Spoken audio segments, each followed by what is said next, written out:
Ayan, nagtitingin kasi ako ng mga ano dito. Meron dito kasing ano to, parang Japanese store. Talagang maaano ka. Ay, may tingnan mo. Alam niyo pag ako may nakikitang ganitong mango, dried mango, feeling ko nasa Pilipinas ako. Sobrang miss ko na rin ang Pilipinas eh. Ayan yung mga noodles. Talagang Japanese ano. Tsaka tingnan niyo naman ito oh. Oh. Labang. Oh. Sa ano siguro nito yung maanghang. Pero syempre yung ito gusto ko talaga tong dried mango.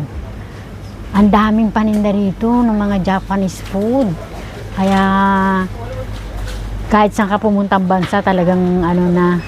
Dito naman mga candies. Ay! Ano siguro to yung pistachio. Chorizo ng Spaniard. Masarap yun. Dami. Ito ano to? Cereza candy. Sa dami talagang marami kang mabibili. Pero talagang kung ano lang yung kailangan kong bilhin. Kasi malapit lang naman ito sa bahay namin. Oh. Ito parang ano to. Oh, tingnan mo nga ito.